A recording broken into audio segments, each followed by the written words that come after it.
Boa noite a todos e a todas. Bem-vindos a mais uma segunda com o Emmanuel. Semana passada a gente não teve curso por problemas aí que o pessoal não podia participar. A gente achou melhor deixar para fazer hoje. Hoje a gente veio com tudo para estudar, com vontade, né? E eu vou convidar para dar início, então, a nossa prece inicial, a nossa irmã Maria.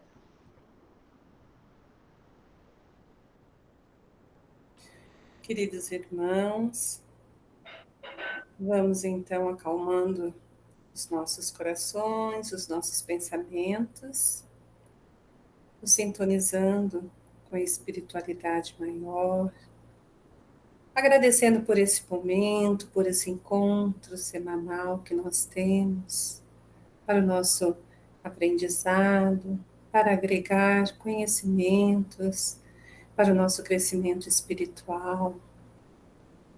Agradecendo ao Divino Mestre Jesus e ao nosso Pai misericordioso por essa oportunidade e pedindo, Senhor, esteja conosco durante toda a semana, nos abençoando, nos protegendo, nos iluminando, para que possamos ser um pouquinho melhor, para que consigamos, Senhor, diante dos seus ensinamentos, sermos pessoas um pouco mais voltadas para o bem ao próximo, para o bem comum. Obrigada, Senhor, que assim seja. Obrigada, Maria, pela linda prece. Dando início aos trabalhos da nossa semana na FEMEL, né? Segunda-feira sempre dá o pontapé inicial dos nossos trabalhos. Hoje nós vamos estudar capítulo 23. E eu vou apresentar como faz, que nós temos, né, a Paula chegando hoje, que, aliás, é muito bem-vinda.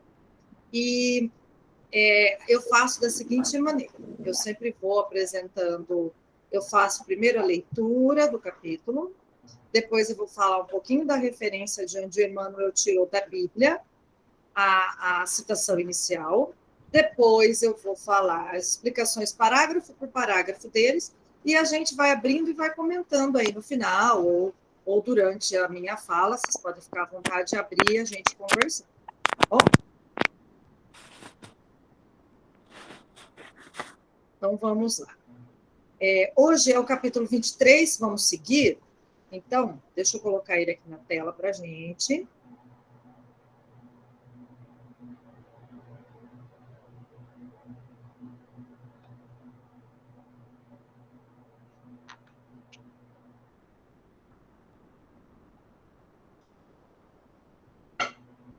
Aí, certinho, gente? Tá cortado? Tá cortado, né? Tá. Peraí, deixa eu voltar ele aqui. Põe a exibição inteira. Aí. Não, eu corto ele aqui, ele não tá indo hoje, peraí. Paciência. O outro jeito que você fez, acabou de passar. Mas é que aqui eu não enxergo vocês. Ele sumiu. Coisas das vidas. Ah, já sei. Peraí. Eu dei zoom.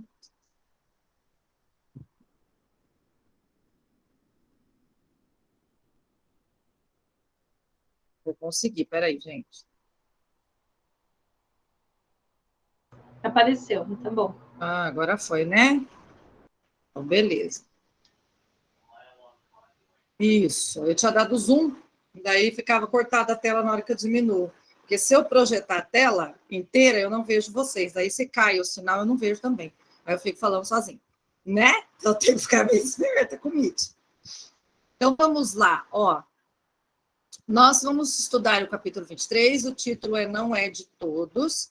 Essa é a citação inicial que está aqui, ó, em negrito, a partezinha mais escura aqui, é que o Emmanuel tira da Bíblia e depois a gente faz o comentário, tá? E para que sejamos livres de homens dissolutos e maus, porque a fé não é de todos.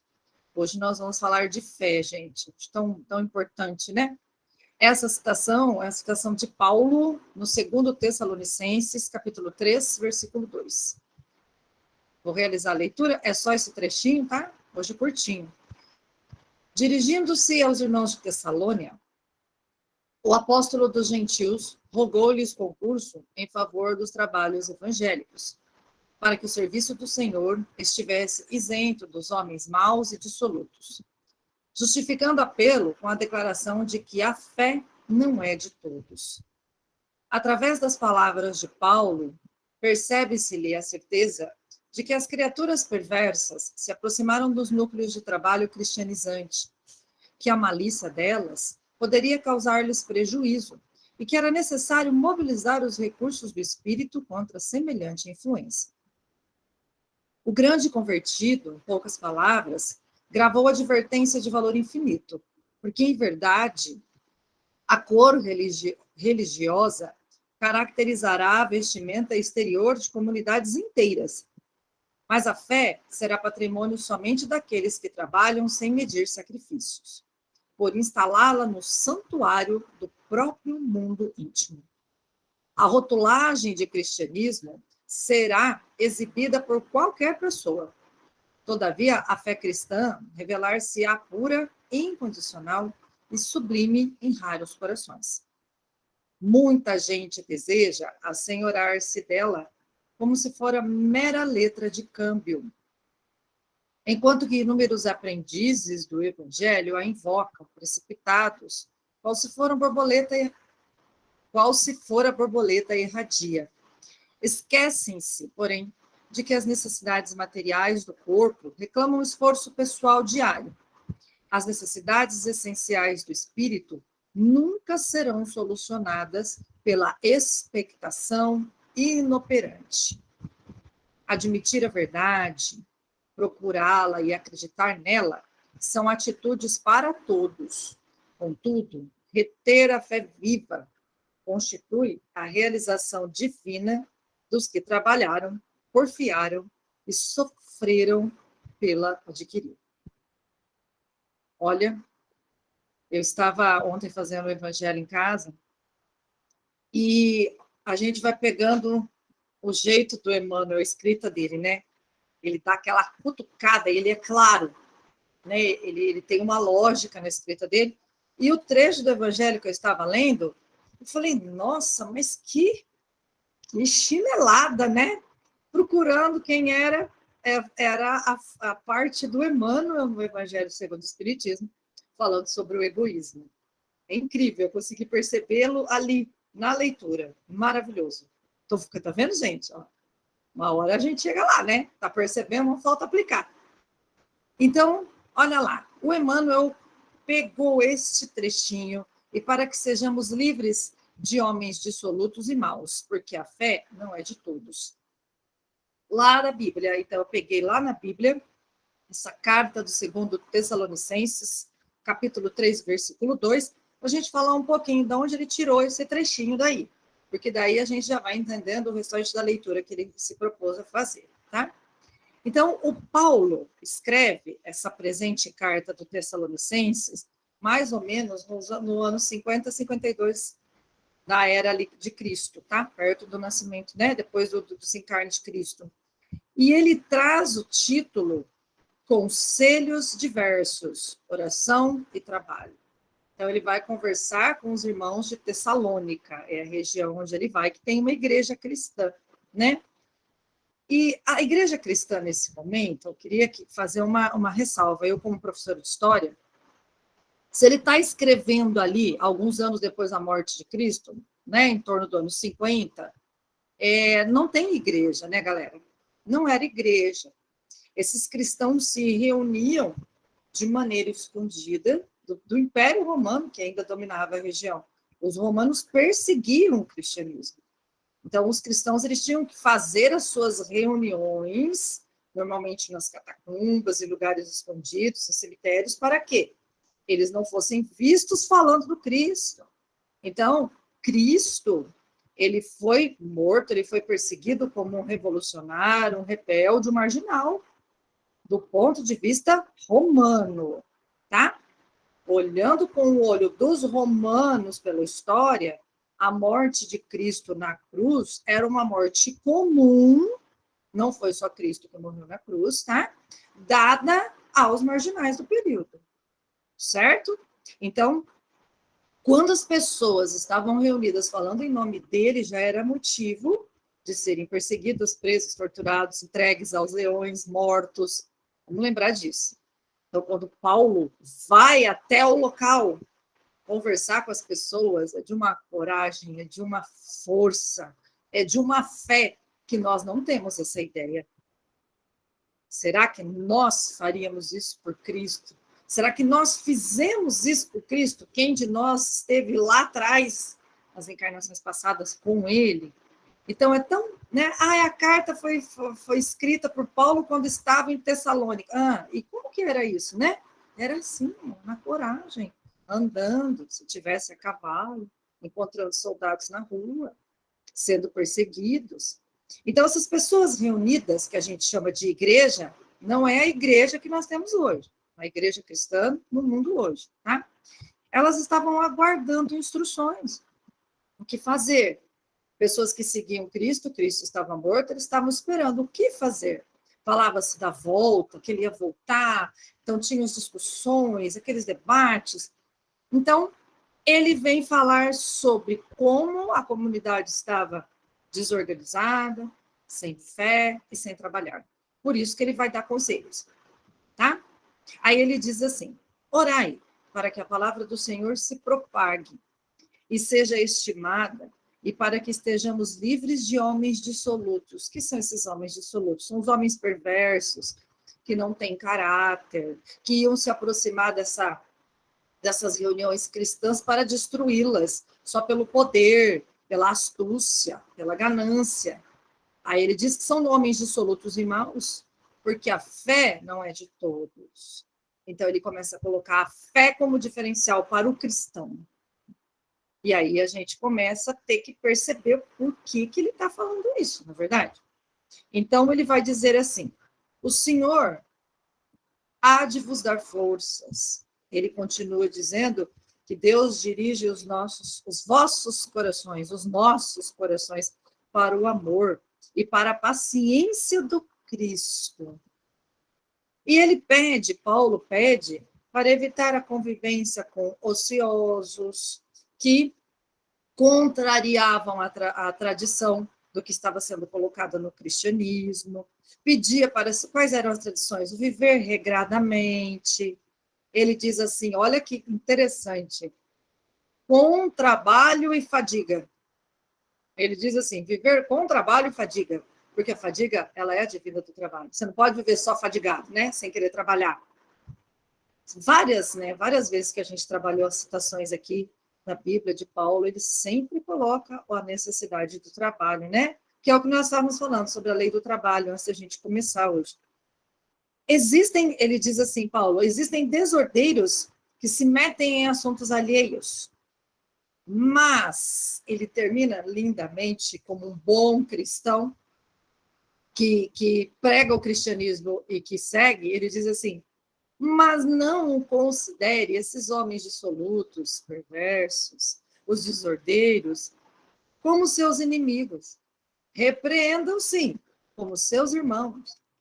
Então, ele diz, localize onde está o erro, né, e repreenda, mas não é para tratar como inimigo, cavar uma trincheira e brigar com o outro. As comunidades primitivas cristãs, eu trouxe aqui de novo essa colocação que eu já tinha falado no início, sofriam muitos ataques dos romanos. Então, organizar-se nessas reuniões para ouvir essas instruções era correr risco de morte. E isso é prova de fé. E mesmo correndo risco, eles iam até lá para ouvir como viver a religiosidade nova. O cristianismo era uma religiosidade nova para o momento. Tá?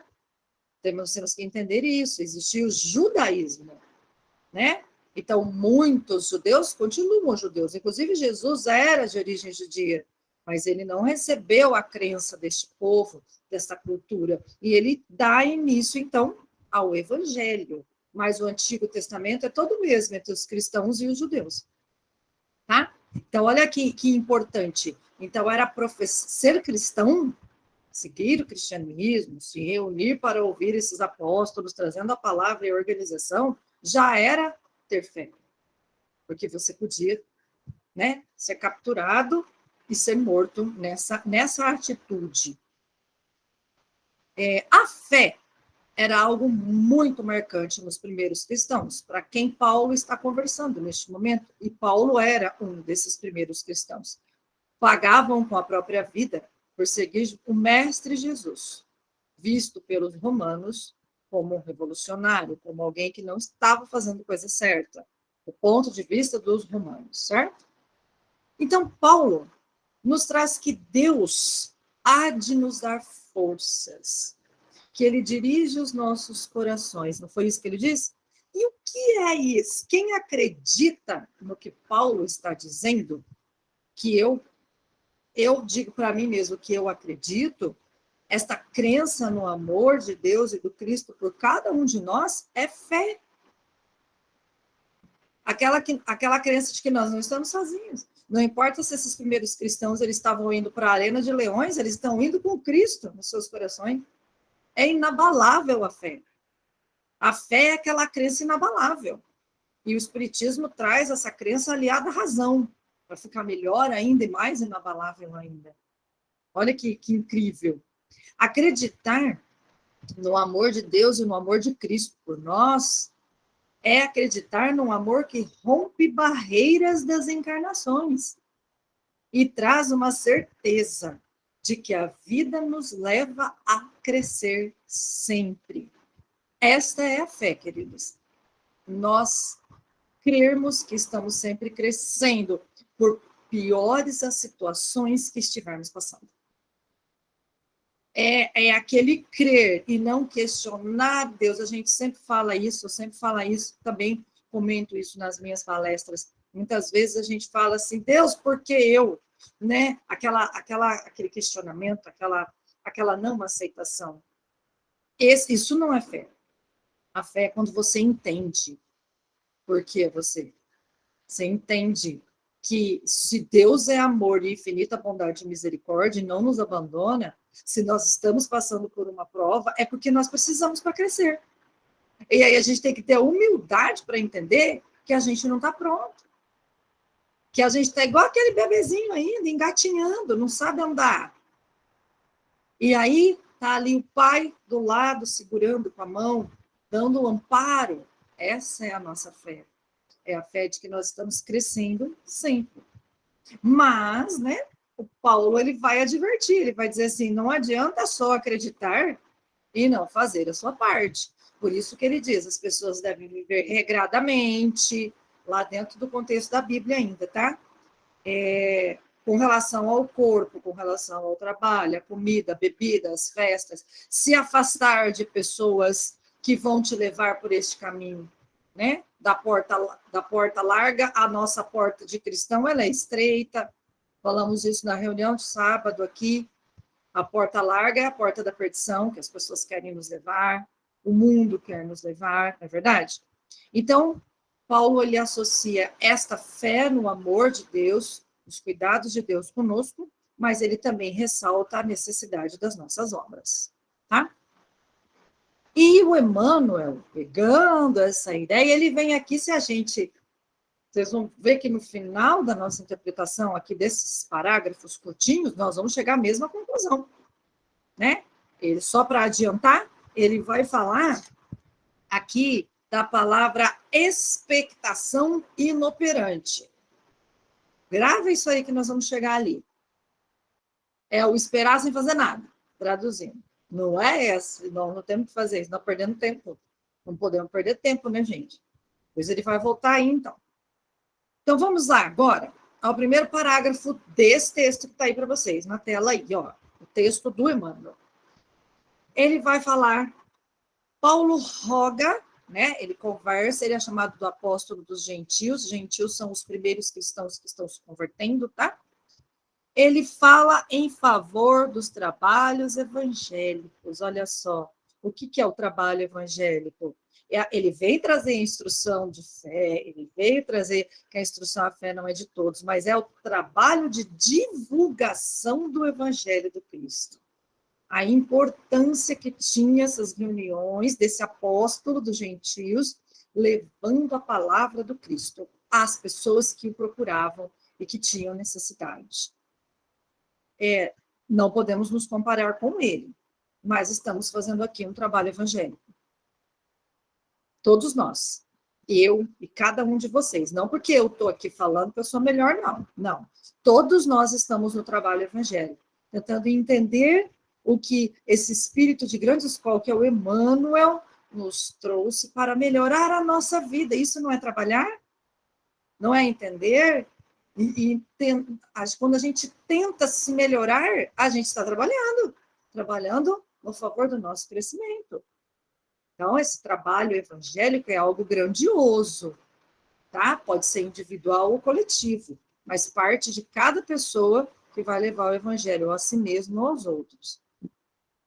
O segundo parágrafo, ele vai falar aqui, ó, através das palavras de Paulo, percebe-se a certeza de que as criaturas perversas se aproximariam dos núcleos de trabalho cristianizante. Ele vem dizer, dos homens dissolutos, não é? Aí ele vem e fala, não os tratem como inimigos, mas como um irmão que precisa ter certos comportamentos condenados. Perfeito? Então, ele vai dizer que malícia causaria prejuízo. E ele vai mobilizar recursos contra essa influência, ao pedir que esses cristãos se afastem dessas pessoas. Ou seja, o que é o se afastem? É não siga, não decoram para eles, que estão querendo desviar a comunidade das boas práticas evangélicas do momento. Então, é isso que ele quer dizer quando se afaste da convivência com eles. Quem eles vão liderar? Quem eles vão convencer se não tiver um público? Né? É aquela questão. Afaste-se, distancie-se, mas com amor, sem a guerra. Terceiro parágrafo. Aí, ali o primeiro e o segundo está falando lá da Bíblia, e de repente o terceiro, pá, caiu na gente, né? Lá vem Emmanuel com a sua luva de pelica, maravilhoso, olha lá. O grande convertido, em poucas palavras, gravou advertência de valor infinito. Porque, em verdade, a cor religiosa caracterizará a vestimenta exterior de comunidades inteiras, mas a fé será patrimônio somente daqueles que trabalham sem medir sacrifícios. O que ele está querendo dizer com isso? Ele quer distinguir as pessoas que frequentam religiões, que frequentam determinados templos, porque aí já é a análise do Emmanuel, não está presa lá na época de Cristo. Né? O Emmanuel está escrevendo aí após 1950.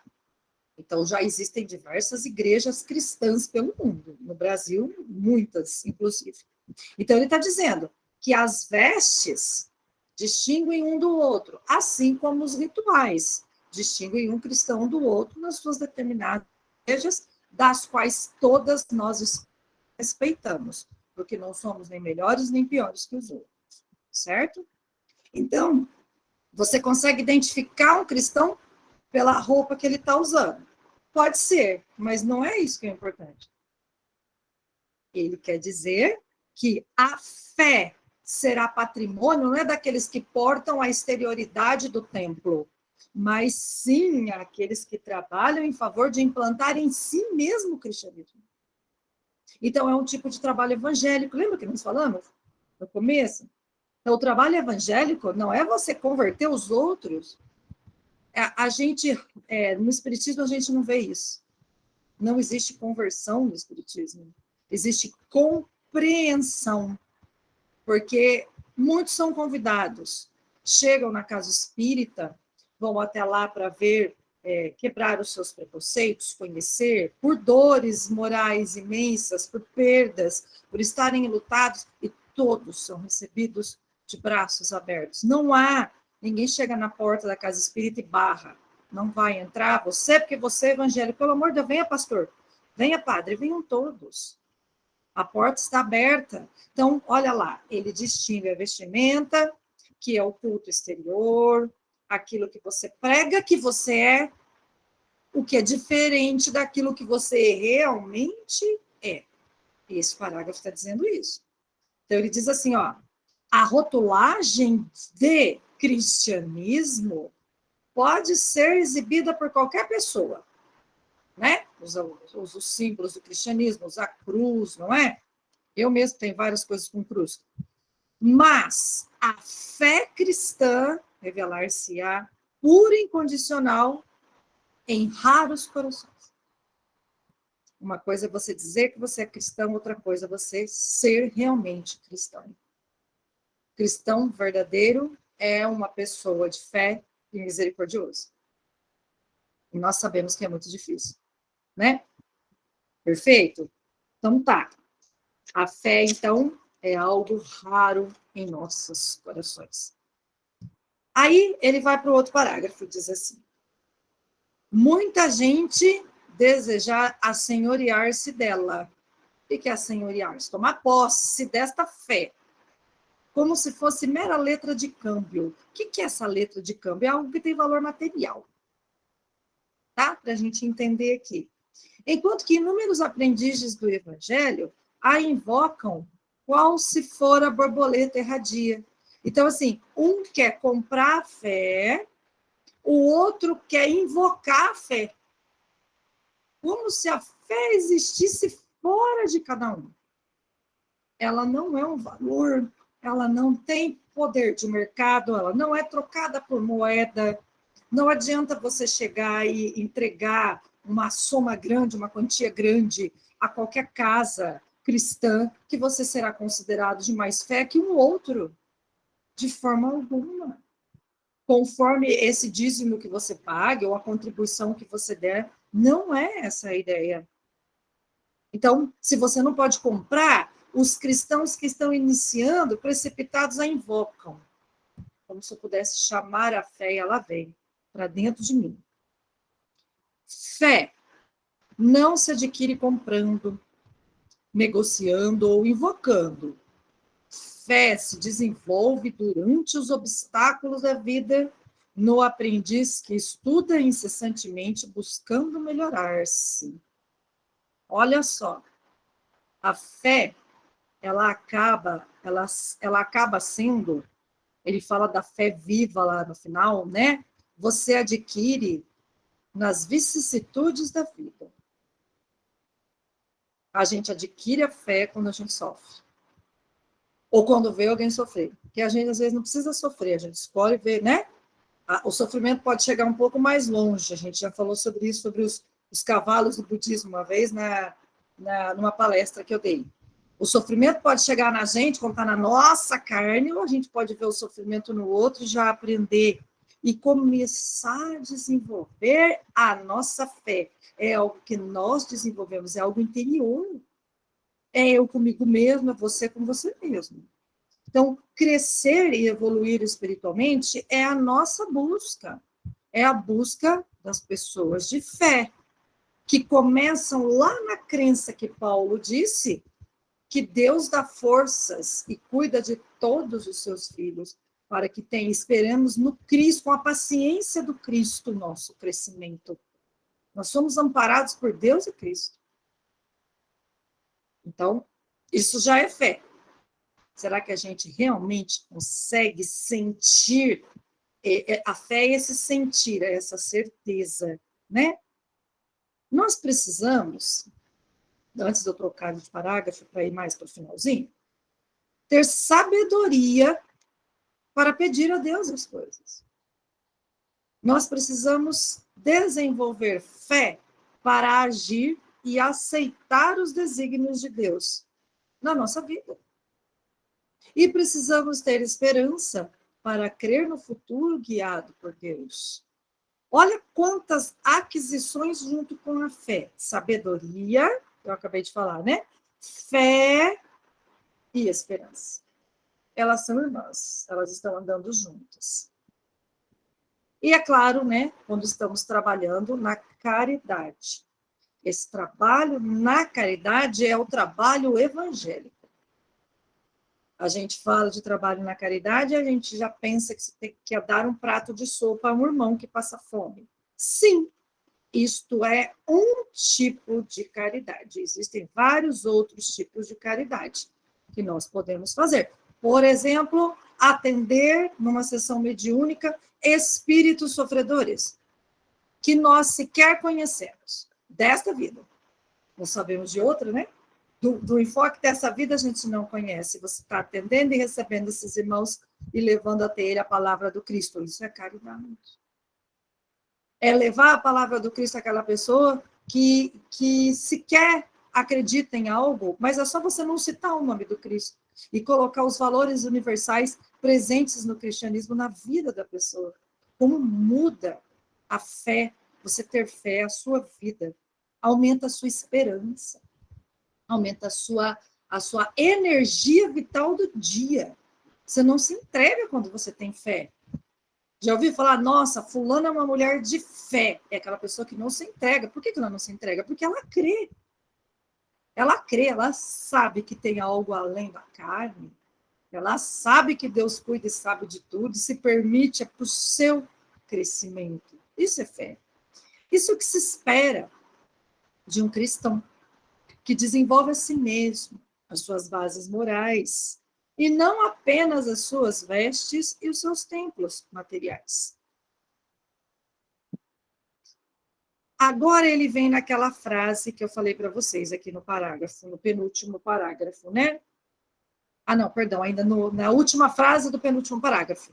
Ele vai dizer assim, ó, as necessidades espirituais essenciais do espírito nunca serão solucionadas pela expectação inoperante. Então, nós temos necessidades essenciais do nosso espírito, que é crescer e evoluir. Essa é a nossa necessidade. Nunca é ficar assistindo sem fazer nada. Ah, eu estou aqui na Terra mesmo? Então, eu vou aproveitar que eu estou aqui, vou me encostar, e aqui vou ficar, porque eu sou tão sofredor, aquela se vitimizar e nada fazer, porque eu não posso fazer nada. Eu não posso dar um prato de comida para alguém porque me falta. Isso existe. Eu não estou querendo ser injusta, ingrata com nada que acontece ao meu redor. Não é isso. Mas ao fazer a sua parte. O que é? Pode falar. Interessante ele usar duas palavras aqui, né? Necessidades do espírito e expectação inoperante, né?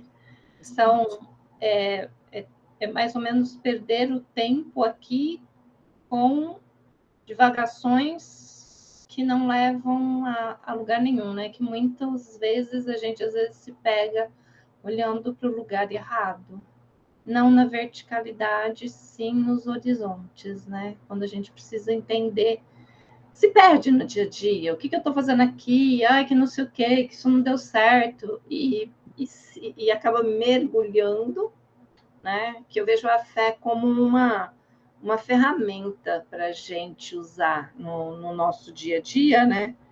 Que traz para a gente uma forma de conexão com Cristo, no quesito de ser modelo e exemplo para que a gente possa estar dentro do amor, da verdade, da caridade, por todos e para todos. E aí aqui a gente acaba se esquecendo nesse aspecto de que estamos não olhando as necessidades espirituais, mas as expectativas materiais, e que acabam sendo completamente inoperantes, necessárias, e que entra nesse aspecto que você estava colocando, de se ficar encostado e de não exercer a lei do trabalho, a lei do amor, que a gente precisa estar colocando. Achei super interessante as duas palavras na mesma frase. Perfeito, Dri. Necessidades essenciais do espírito nunca serão solucionadas com a expectação inoperante. Então, a necessidade essencial do nosso espírito, que é crescer, evoluir, encarnar, reencarnar, desencarnar e continuar progredindo na erraticidade, continuar progredindo no mundo espiritual, a gente não consegue casar essas duas ideias. Se você, como a Adri colocou, fica perdido nas divagações do mundo material, a lamentar, a sofrer, você não está crescendo. Você está desperdiçando. Isso é inoperante, isso não faz você andar para frente. você não opera nada, nenhuma máquina, não desenvolve a sua capacidade. Você estagna. E o Emmanuel, quando eu brinco que ele vem com a luva de pelica bater assim na nossa cara, é para a gente acordar, porque a luva não machuca, gente, né? A luva dá aquele tapinha assim, você vê, ei, olha, vê com outros olhos. Ele faz um convite. O bonito é isso. Oi, Meire, pode falar. E você falou mesmo, né? Porque às vezes a gente fica na vitimização, isso que a gente já discutiu isso, né? Que a vitimização, a gente para, né? A gente talvez fique nessa expectação, né? Porque eu não faço, eu não melhoro. Quando a vitimização é muito perigosa nesse sentido, né? Porque se eu sou a vítima, eu não tenho que mudar, eu não tenho que desenvolver algumas características, mudar algumas, aperfeiçoar, né? A gente Sim, acaba não mudando. Então, e às vezes a gente fica esperando só que o outro mude, que isso, que o outro, quer dizer, a gente não tem que se preocupar com o outro, né? A gente primeiro tem que se preocupar com a nossa mudança, com a nossa ação operante, né? Às vezes a gente ouve, né, a Joana de antes, né? No fim do dia, ou no fundo, é você com você mesmo, né? Isso mesmo. Essa frase é muito importante. Eu gravei bastante essa frase, é você com você mesmo. Você que vai crescer, é você que tem que desenvolver. Não pode ficar esperando. Às vezes, eu entendi, às vezes, essa expectação também, ficar esperando o outro também, né? Acho que dá várias interpretações nessa palavra aí. Sim, tudo que te desvia do seu crescimento interior. Por exemplo, essa expectação inoperante pode, assim, de repente, ser: eu não tenho tempo. Eu não vou estudar o espiritismo porque eu não tenho tempo. Porque espreme para ver se não tem tempo mesmo. Olha aqui o que nós estamos fazendo aqui hoje. Eu acho aquela expectativa do tentar. Quem está tentando não está fazendo. É interessante, quem está tentando não está fazendo. Tenta levantar. Você está levantado, você está sentado. Tenta beber, ou você engoliu ou não. Não tem que tentar, não é o meio do caminho, né? Vou tentar, eu preciso fazer, e fica naquele, né? E trazendo uma questão que a Meire colocou aí, a questão de vítima e vitimização. Né? Nós podemos, sim, nos colocarmos como vítimas. Fomos agredidas, fomos feridas em determinados valores, fomos assaltados, roubados, esfaqueados, humilhados, fomos tudo. Mas a gente pode correr para dois caminhos, né? A gente pode correr para a vitimização e passar a vida inteira naquele chororô sem fim, e eu posso sentar, e como a Meire bem colocou, de noite eu comigo mesmo, e dizer assim: por que eu estou, o que eu posso tirar disso?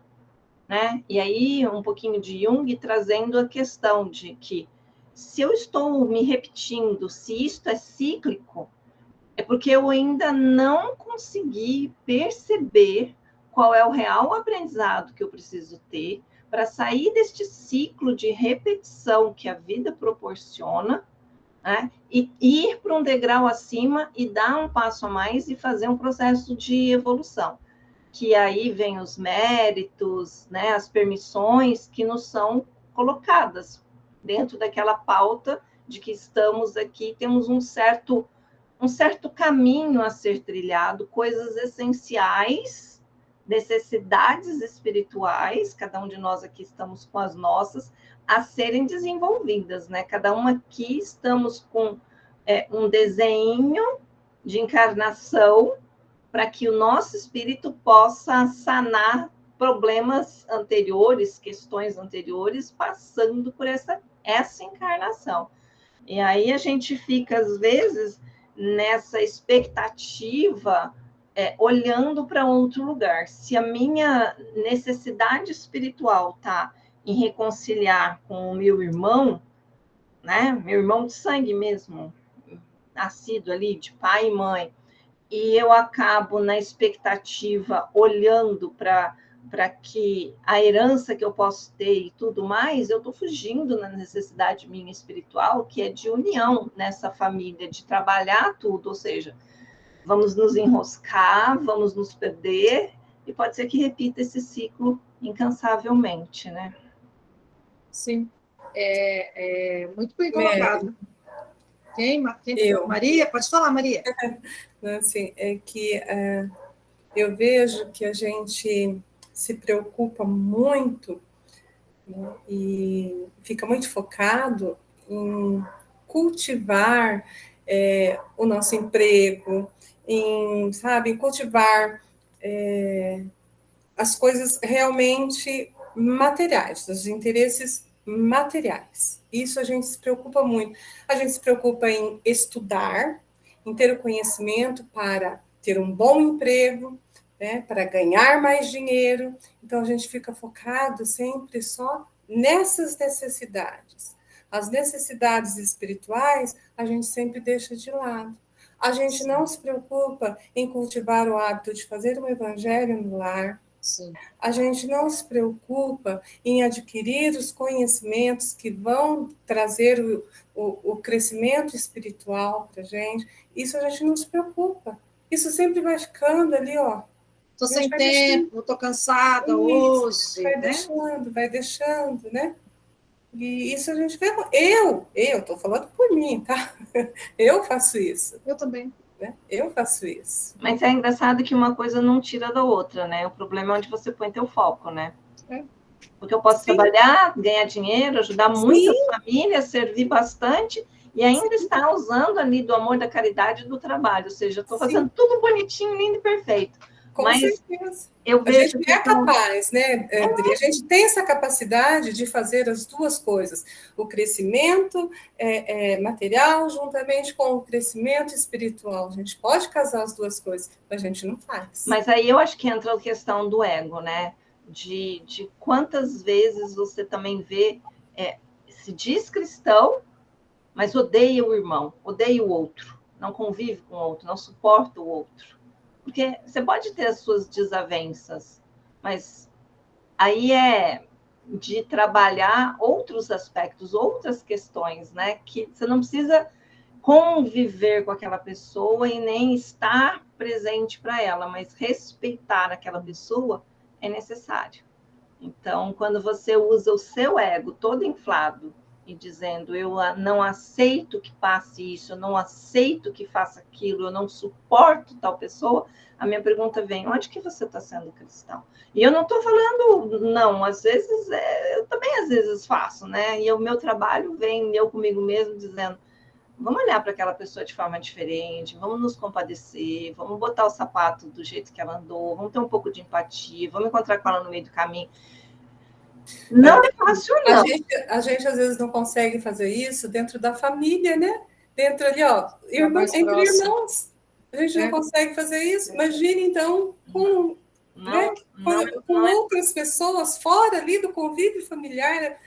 Você vai fazer? Não faz. E ainda mais quando você tem as informações incompletas, que você não conhece a trajetória de vida da pessoa, que você está vendo como se fosse uma fotografia e não como um filme dela passando, né? Você só julga aquele momento, aquele fato, né? E eu acho super interessante porque as bagunças em filmes e histórias é sempre assim, alguém viu alguma coisa num instante e daquilo prejulgou e levou para outro lugar e começou toda a bagunça. Saímos do lugar da foto e vamos para o lugar do vídeo. Que vocês colocaram, sabiamente, aí nas palavras de vocês, Maria, Meire, Adriana, o próprio título de Emmanuel disse, não é de todos. Não vai chegar a todos, mas é uma busca de todos. Porque também não podemos nos iludir que a gente já chegou no patamar que a gente, né? Não, aqui não me atinge mais. Não. Eu tenho tanta fé. Emmanuel não falou para mim. Aí lascou tudo, né, gente? Aí também não pode. Nossa, mas a gente está só no comecinho e tem gente que não está nem querendo, não. Isso, mas ele está nos lembrando de que os homens dissolutos e maus... Então, assim, nós mesmos temos versões desses homens dissolutos e maus dentro de nós a todo momento. E nós temos que ficar buscando esse ser dentro de nós que quer sair e falar, ei, senta aqui, vamos conversar? Igual a Meire falou. Não é tudo entre nós mesmos, né? Então vamos sentar à noite, pôr para fora esse ser que fez isso e entender que a fé, ela é um exercício diário. Então, se você se diz cristão, se você fala, não, eu creio em Deus de bondade e misericórdia, eu tenho fé, e maltrata seu irmão, alguma coisa está errado. Mas a pessoa, ela tem que entender isso. Que naquele momento, com aquele irmão, pode ser com aquele outro, com todos, cada um vai ter, né? Olha o último parágrafo como ele completa a fala de vocês. Vocês estavam falando e eu pensando no último parágrafo. Ele diz assim, admitir, deixa eu descer ele aqui um pouquinho. Admitir a verdade. Qual verdade? Nós estávamos falando das necessidades essenciais do espírito, de como nós nos perdemos, né? Quando a gente vem para a carne, a gente se perde. É incrível. É por isso que a gente está aqui. A gente é posto em prova. Estamos em prova. É a prova da carne.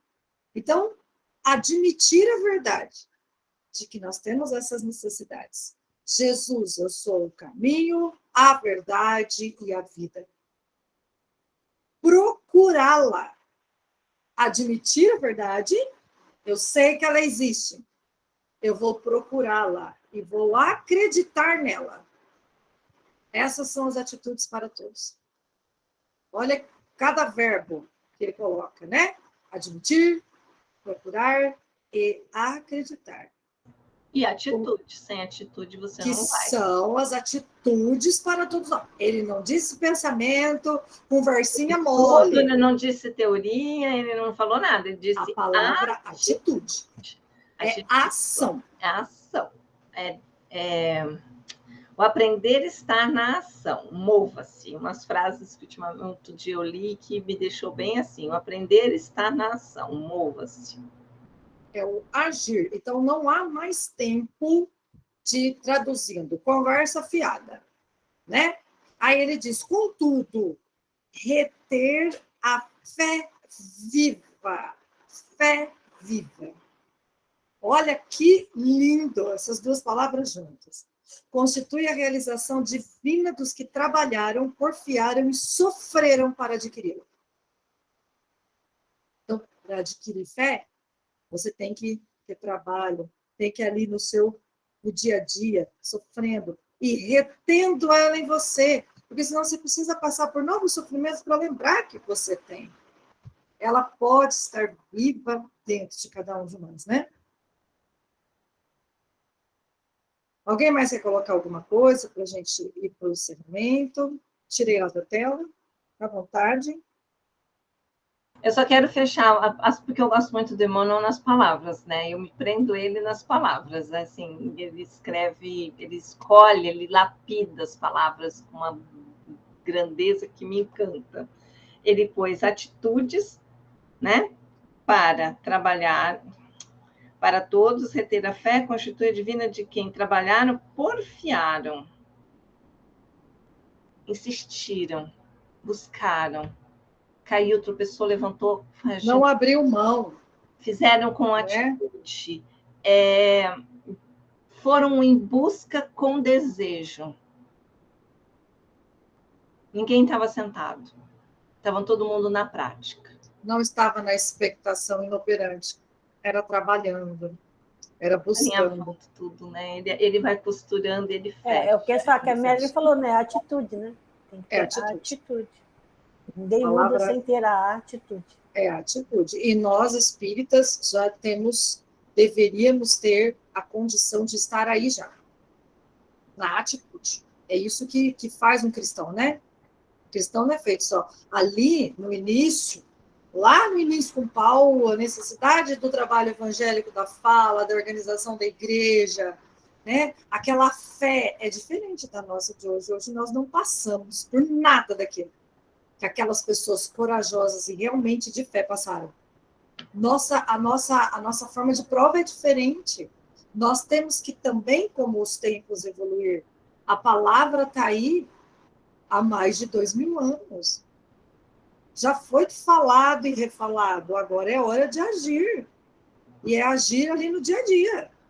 É agir com o nosso irmão, é agir no nosso trabalho, é com o marido, é com a esposa, é com o ex-marido, é com a ex-mulher. Não é? Não dá tempo mais. Não precisa ações grandiosas, né, Marilyn? Porque tem gente que acha que tem que fazer um feito muito grande, né? Não, gente, são em pequenas atitudes. São doses homeopáticas de atitude. Exatamente, é uma soma, né? Ninguém sai fazendo coisas grandiosas se não começar por coisas pequenininhas. Para seu carro e deixa o outro atravessar. Dê um prato de comida quem tem fome. Alguém te xingou num trânsito, você falou, Deus te abençoe. Compra uma garrafa d'água para aquele que tem sede, um par de sapato para aquele que está precisando, né? Isso são as coisas materiais. O outro dê um abraço, dê seu colo, dê um pouco de ouvido, oriente, atenda, tanta coisa. Tem um atendimento fraterno? Tá aí. São atitudes, umas pequenas atitudes. Às vezes um olhar diferenciado para aquela pessoa, no momento que ela estava passando por algo difícil, você mandar uma mensagem, parece que eu não te vi bem. Será que eu estou com a impressão? Eu faço isso com os amigos, né? De vez em quando chega uma mensagem, né, Maria? Vem do nada, assim. A Melly teve uma impressão, ela tá, não é a tua impressão, tá tudo bem. Olha aí, é um olhar, e tem que sair de dentro da gente, a gente tem que parar de olhar para o próprio umbigo, nós temos que olhar ao nosso redor. O mundo está carente disso, né? Ô, Mary, que você me fez, eu lembrei aqui, sabe, de uma atitude do meu bem, né? A gente faz caminhada todos os dias de manhã e a gente, é bem cedinho mesmo que a gente faz, a gente então encontra os garis, né, os varredores de rua e tal. E ele, por todos que ele passa, ele fala bom dia. E um bom dia, assim, sabe? Aquele bom dia.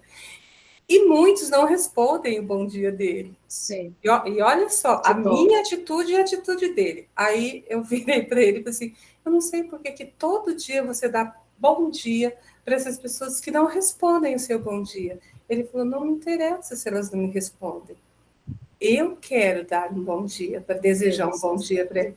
Eles estão certos. E sabe por que eles não respondem? Porque eles não são vistos.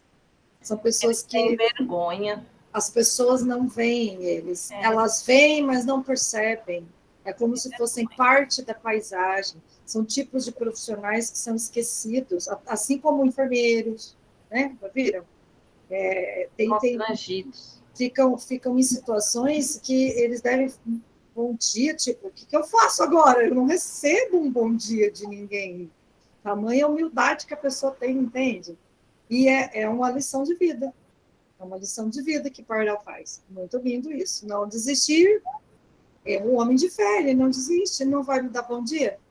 Tudo bem, mas eu vou fazer a minha parte. Né? Qualquer dia ele recebe a resposta. Eu acho que sim. Eu acho que logo, logo, vocês vão caminhando sempre contando as mesmas pessoas, uma hora ela vai falar bom dia e falar o nome.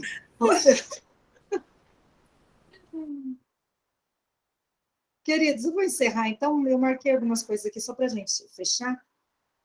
É possível adquirir fé, mas não comprando. Apenas tendo um olhar para a vida de forma diferente.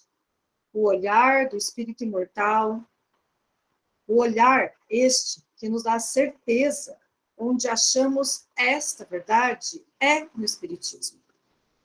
Renovar nossas forças para continuar caminhando, crendo num Deus de bondade infinita e misericórdia, nos traz a fé, a certeza de que temos objetivos nesta vida e que devemos procurá-los, trabalhando no bem, na caridade, sem a expectação inoperante. Fica aí para a gente fixar esta semana. Podemos encerrar? Eu vou pedir, então, para o irmão Everton fazer a nossa prece final.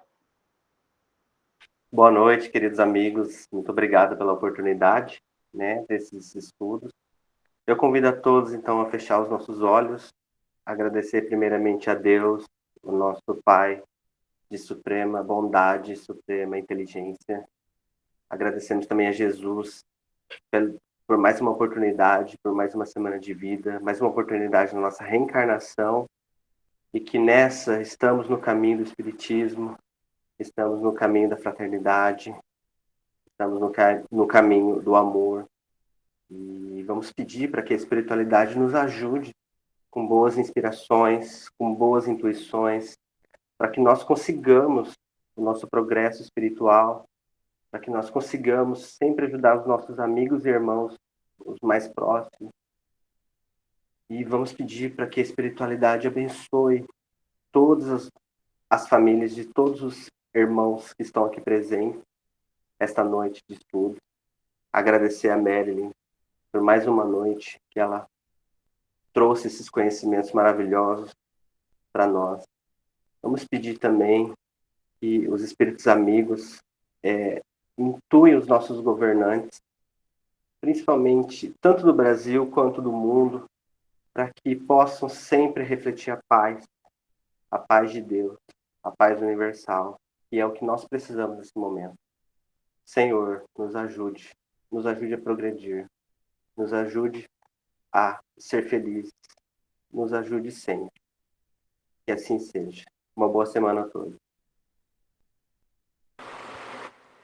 Queridos, agradeço, Everton, a linda prece, cada dia melhor, cada dia mais inspirado. Quero agradecer especialmente a cada um de vocês são fantásticos, sensacionais. Vocês estão propiciando para mim um momento muito bom de aprendizagem, de troca de experiência, de uma convivência ímpar. Eu sou muito grata à FEMEL e a todos vocês. Peço que durante a semana mantenham-se em seus pensamentos de uma maneira positiva, porque a psicosfera do planeta está passando novamente por graves problemas, por questão da guerra na Ucrânia, e os impasses que vão para a diplomacia e voltam com ameaça nuclear. Então, tem muita gente sem casa, muita gente sem comida, bebendo água se lhes dão, comendo se lhes dão.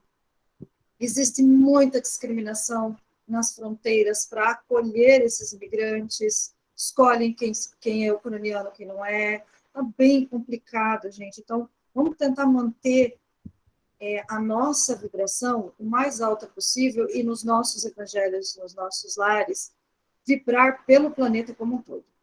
Porque nós sabemos que existem, né, grupos, hordas, que vêm do umbral trevoso, que acabam se beneficiando nesses momentos de guerra. Então, nós temos que atuar junto com a espiritualidade superior, que está ali tentando segurar o que não era para acontecer, né? Não era. Nós, humanos, teimamos com a ganância. Éramos para estarmos melhores, mas Deus é de misericórdia infinita e nós também temos que ter misericórdia com todos ao nosso redor. Fica aí meu pedido para vocês. E a gente se vê semana que vem. Vamos conversando pelo WhatsApp qualquer coisa. Um abraço a todos e fiquem em paz.